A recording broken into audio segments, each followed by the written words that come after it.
Bonjour Pierre Esqui. Bonjour. Vous êtes chroniqueur à France Inter, à l'Obs, ancien correspondant de l'AFP de Libération au Proche-Orient, et vous êtes aussi le président de Reporters sans frontières, une terre doublement promise, et publié chez Stock, Israël-Palestine, un siècle de conflit. Comment en est-on arrivé là? Il y a un espoir aujourd'hui que le Hamas examine une possibilité d'un cessez-le-feu durable? Alors d'abord, on est quand même encore dans le cœur de la guerre, c'est-à-dire qu'il y a des possibilités de trêve, on n'est pas dans le cessez-le-feu et on n'est pas dans la fin de cette guerre. Donc on est encore dans la recherche de ces accords comme il y en a eu au mois de novembre pour échanger otages contre quelques jours de trêve. Quelques jours ou au-delà, peut-être plusieurs mois de trêve. Alors là, ce qui est sur la table, c'est 45 jours de trêve contre la libération de 35 otages d'un côté, 4000 prisonniers palestiniens de l'autre. Est-ce que cet accord est viable? Est-ce qu'il est plausible? Est-ce qu'il sera accepté à la fois par le Hamas et par les durs du gouvernement israélien? Tout ça est encore en suspens, mais en tout cas, c'est ce qui est sur la table aujourd'hui. C'est difficile à accepter pour Israël, cet accord? Une partie de la coalition ne veut pas de cet accord. Vous savez que Netanyahou a une alliance avec l'extrême droite israélienne, qui a une position très dure, qui veut chasser les Palestiniens de Gaza. Il y a eu il y a quelques jours une réunion pour promouvoir la recolonisation de Gaza. Et ces gens-là ne veulent pas de compromis avec le Hamas. Ils veulent pas, et ils sont prêts à sacrifier les otages. Il y a un débat très dur en Israël entre les familles des otages qui font pression pour qu'on traite d'abord le problème de leurs familles qui sont frappées par cette prise d'otages. Il reste 132 otages. On ne sait pas s'ils sont tous vivants, mais enfin, il y a 132 otages qui restent entre les mains du Hamas. C'est un drame national en Israël. Oui, le Hamas affirme qu'il y a eu 26 751 tués depuis le 7 octobre. Qu'en est-il aujourd'hui du Hamas? Est-ce qu'il est véritablement défait, voire même en passe d'être éliminé par Israël, comme l'État hébreu le souhaitait? C'est un des gros problèmes pour Netanyahou, c'est qu'il n'a pas atteint ses objectifs de guerre malgré près de 4 mois de guerre. Il a éliminé une partie du Hamas, il a découvert toutes les ramifications des tunnels, on en a beaucoup parlé, sous Gaza, mais il n'a pas ni décapité le mouvement puisque le principal leader, Yahya Sinwar, se cache toujours et n'a pas été capturé. Et on n'a pas le sentiment, en tout cas, que l'influence du Hamas soit véritablement atteinte, ni ses capacités militaires totales. Donc pour l'instant, il y a cette forte pression en Israël pour continuer l'opération, mais il y a des intérêts politiques à ménager, et en particulier cette forte résonance de la question des otages dans la société israélienne. Oui, est-ce que les Gazaouis peuvent encore tenir longtemps? On voit évidemment les pertes énormes, les massacres commis. Et on voit que d'ailleurs aujourd'hui une réunion à l'ONU à New York qui discute de possibilité de maintenir une aide après les accusations portées contre des Palestiniens membres de l'ONU qui auraient participé au massacre du 7 octobre. C'est dramatique parce que les civils palestiniens de Gaza sont pris à la fois sous le coup des bombes et des bombardements et des combats, et ils sont otages de situations politiques qu'ils ne maîtrisent pas et sur lesquelles ils n'ont pas prise. Et en particulier, cette affaire de l'aide humanitaire qui est aujourd'hui un peu dans le punching ball de cette crise, puisque l'organisme des Nations Unies, qui est le seul à pouvoir opérer à l'intérieur de la bande de Gaza, qui est le premier employeur de Gaza avec 13 000 salariés, est aujourd'hui pris dans une tempête terrible. Certains de ces salariés, donc 12 employés, ont été accusés d'avoir participé au massacre du 7 octobre, et un certain nombre de pays, dont les États-Unis ou le Royaume-Uni, ont coupé leur financement, ce qui a des conséquences absolument tragiques pour la population. Donc on a une équation qui est terrible, et il faut espérer que ça s'arrête le plus vite possible pour les civils de Gaza en particulier. Oui, et puis un risque possible encore et toujours d'extension internationale de ce conflit, après notamment 3 soldats américains tués en Jordanie par une attaque de drone. On a vu les discours très belliqueux à la fois de Biden et encore plus de Trump dans la campagne électorale. Là, ça peut avoir des conséquences possibles vers l'Iran, le Hezbollah libanais. L'Iran est au cœur de toute cette affaire, puisque les États-Unis sont intervenus massivement au début avec 2 porte-avions, un déploiement de forces, etc., pour prévenir l'Iran que s'il y avait une escalade régionale, le territoire de l'Iran serait touché. Et ça a permis qu'il y ait une sorte de d'escalade mesurée entre les groupes qui sont inféodés à l'Iran, comme le Hezbollah libanais ou les Houthis du Yémen. Il y a une guerre qui est mesurée, qui est menée aujourd'hui, comparée à ce que ça pourrait être. Mais on voit bien qu'après la mort des 3 soldats en Jordanie, il y a une pression très forte aux États-Unis. C'est devenu un enjeu électoral. Les républicains incitent Joe Biden à taper directement l'Iran, ce que le président ne veut pas faire. Il y a ce paradoxe que ni l'Iran ni les États-Unis ne veulent de cette confrontation directe entre eux. Oui. Mais il y a un certain nombre de foyers sur lesquels cet affrontement a lieu de manière indirecte, que ce soit le territoire irakien, la mer Rouge avec les Houthis ou le sud Liban avec le Hezbollah. Et le risque de la surenchère politique aux États-Unis, avec Trump qui dit qu'il pourrait régler ça en 24 heures. Trump a dit qu'on aurait réglé ça en 24 heures. Oui. Mais Trump fait du Trump et puis il est en campagne électorale et il n'est pas aux affaires.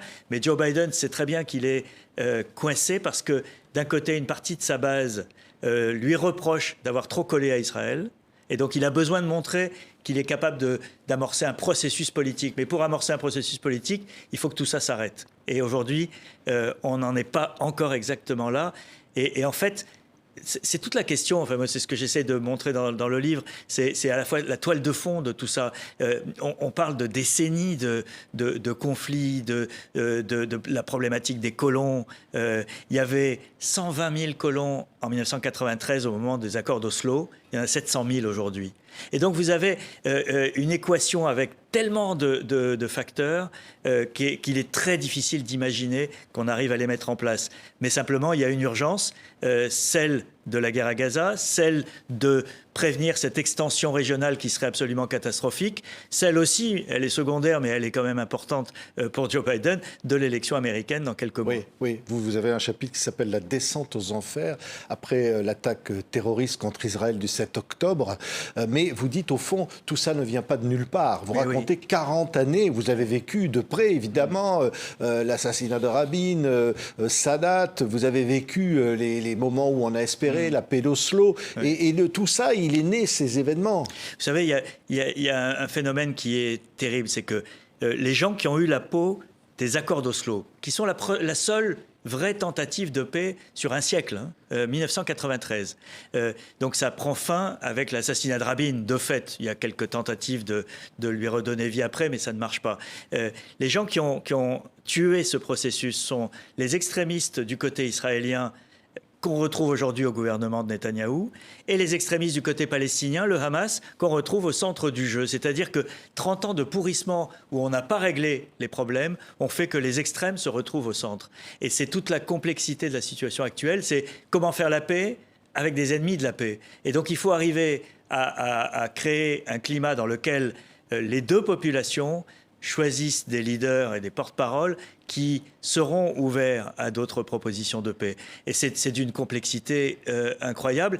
Et ça risque d'être remis en cause, évidemment, si Donald Trump est élu, parce qu'il faudra un énorme parrainage international pour que la confiance revienne après tout ce qui s'est passé. Oui, vous racontez dans ce livre qui est aussi très personnel, hein, Pierre Aski, vous racontez comment votre premier reportage en 1982, c'était à Gaza, et vous écoutiez les obsèques du président Sadat, vues du côté palestinien, près du QG de Yasser Arafat, et donc vous étiez au cœur de ce qui s'annonçait à ce moment-là.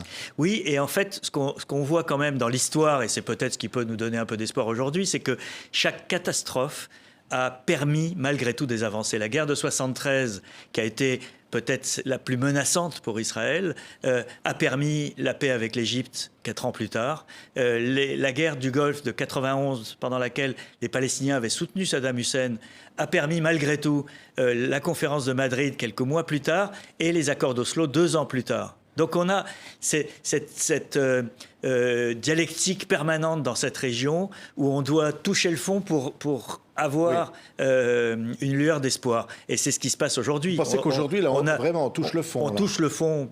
Écoutez, ce qui s'est passé le 7 octobre était inédit et dans l'horreur. Et l'ampleur de la riposte israélienne sur Gaza est également inédite dans sa brutalité.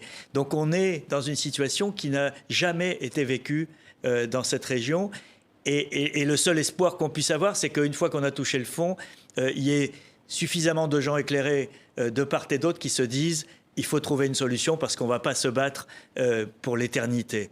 Le risque étant que le contexte international d'aujourd'hui, qui est quand même très tendu entre les États-Unis, la Russie, la Chine, etc., ne permette pas de créer les conditions favorables à une entente. Oui, vous diriez évidemment, il y a la responsabilité, vous l'avez dit, de Benyamin Netanyahou. Au fond, le Hamas, c'est aussi le résultat de la politique de Benyamin Netanyahou. Vous savez, en 1996, après l'assassinat de Rabin, il y a eu des élections. Il y avait Shimon Peres, qui était le bras droit de Rabin à l'époque, contre Benyamin Netanyahou. La semaine qui a précédé le vote, le Hamas a fait sauter 3 bus. Il y a eu 75 morts. Et ça a fait basculer l'opinion du côté de Netanyahou. C'est-à-dire que le Hamas avait sciemment calculé l'élection de Netanyahou pour stopper le processus de paix. Et donc vous avez ces acteurs sont les mêmes depuis 30 ans. Vous diriez qu'il y a une forme de complicité entre les deux? C'est pas une complicité, c'est un même intérêt à ce qu'il n'y ait pas, parce que ce sont des gens qui sont des absolutistes.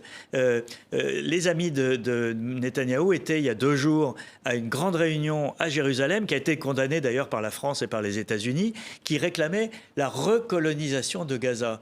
Et de son côté, le Hamas veut tout le gâteau, il veut pas le partager entre 2 États. Donc vous avez un intérêt commun de ces forces extrêmes à ne pas faire de compromis. Oui. Donc du côté du Hamas aussi, au fond, vous dites du côté du Hamas, on a intérêt à Netanyahou. On a intérêt à avoir la partie la plus dure de l'autre côté parce que ça permet de souder le peuple palestinien derrière l'option la plus dure, puisqu'il n'y a pas de porte ouverte au compromis. Vous voyez, c'est une dialectique. On a connu ça dans d'autres endroits dans le monde. Les extrêmes s'alimentent d'une certaine manière. Oui, mais vous ne parlez pas de complicité. Pourtant, c'est bien, on pourrait le dire tout de même. Non, le mot complicité voudrait dire qu'on s'entend. Simplement, Netanyahou, et ça a été dit plusieurs fois, a permis le financement du Hamas par le Qatar. Le directeur du Mossad, le service secret israélien, était à Doha au mois de septembre, un mois avant l'attaque du 7 octobre, pour donner le feu vert au Qatar pour continuer à financer le Hamas. Parce que Netanyahou avait cette idée, peut-être simpliste, et il l'a payé cher, que diviser les Palestiniens entre le Fatah de Cisjordanie et le Hamas à Gaza, c'était le meilleur moyen d'éviter un État palestinien. Mais je n'irai pas jusqu'à prononcer le mot de complicité, parce que ça voudrait dire qu'ils ont le même objectif. Ils n'ont pas le même objectif, mais ils ont des intérêts ponctuels communs. Oui, et au fond, aujourd'hui, vous dites la paix, l'espoir de paix est quand même possible entre ces gens-là? Toute situation garde quand même une lueur d'espoir.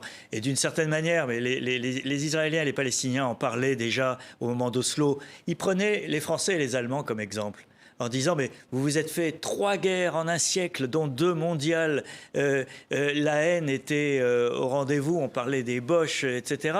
Et puis quand même, il y a eu un moment où ça s'est arrêté et où on a arrêté aussi de transmettre de génération en génération la haine. Vous savez, il y a une photo dans le livre qui a été prise par une artiste, Sophie Kahl, et qui a été prise en 1994, donc il y a 30 ans, qui montre une fresque murale du Hamas qui revendiquait l'enlèvement d'un soldat israélien, déjà il y a 30 ans. Et c'était sur le chemin d'une école, et c'était un soldat du Hamas qui avait la botte sur un soldat israélien. Et les élèves passaient tous les jours devant, et ils tapaient sur le soldat israélien, au point qu'il y avait un trou à la place du corps du soldat.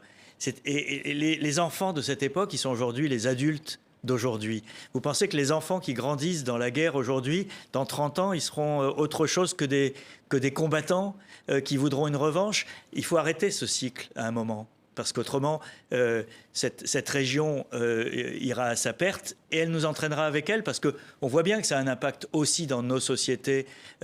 C'est une guerre locale qui a un impact mondial. Merci. Pierre Aski, Une terre doublement promise. Israël-Palestine, un siècle de conflit, publié chez Stock.